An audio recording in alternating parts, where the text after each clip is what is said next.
VP Mohammad Riazul ইসলাম ৫,০০০।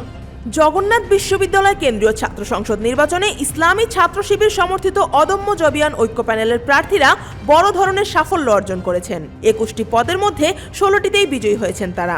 VP, GS, AGS সহ গুরুত্বপূর্ণ প্রায় সব কেন্দ্রীয় পদে শিবির সমর্থিত প্রার্থীরা বিপুল ভোটে জয় পান। ৮ জানুয়ারি রাত ১টায় যশোর নির্বাচন কমিশন চূড়ান্ত ফল ঘোষণা করে।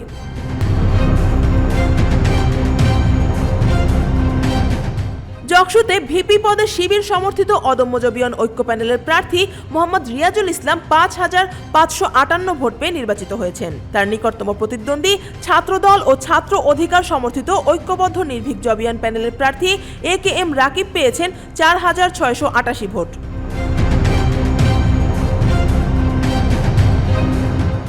জিএস পদে শিবির সমর্থিত প্রার্থী আব্দুল আলিম আরিফ ৫,৪৭৫ ভোট পেয়ে নির্বাচিত হয়েছেন। এজিএস পদে শিবির সমর্থিত প্যানেলের প্রার্থী মাসুদ রানা ৫,০২০ ভোট পেয়ে নির্বাচিত হয়েছেন।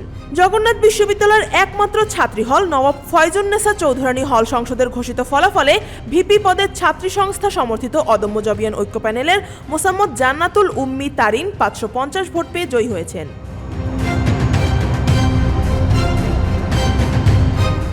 তার নিকটতম প্রতিদ্বন্দ্বী ছাত্রদল সমর্থিত ঐক্যবদ্ধ নির্ভীক জবিয়ান প্যানেলের ফারজানা আক্তার রিমি পেয়েছেন ২৩৬ ভোট।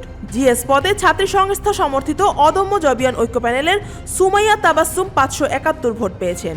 তার নিকটতম প্রতিদ্বন্দ্বী ছাত্রদল সমর্থিত ঐক্যবদ্ধ নির্ভীক জবিয়ান প্যানেলের সাদিয়া সুলতানা নেলি ২৩৬ ভোট পেয়েছেন।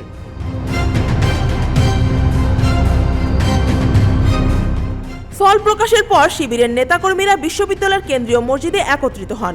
সেখানে তারা শুকরিয়া নামাজ আদায় করেন এবং নামাজ শেষে দীর্ঘ মোনাজাতে অংশ নেন। শুকরিয়া নামাজ ও মোনাজাতে নেতৃত্ব দেন ইসলামী ছাত্র শিবিরের সাবেক কেন্দ্রীয় সভাপতি জাহিদুল ইসলাম এবং বর্তমান কেন্দ্রীয় সভাপতি নুরুল ইসলাম সাদ্দাম। এ সময় সংগঠনের অন্যান্য কেন্দ্রীয় ও শাখা পর্যায়ের নেতাকর্মীরাও উপস্থিত ছিলেন। নামাজ শেষে অনুষ্ঠিত মোনাজাতে বিজয়ের জন্য কৃতজ্ঞতা জানানো হয় এবং ভবিষ্যৎ কর্মসূচির জন্য দোয়া চাওয়া হয়। News desk, Dhaka watch.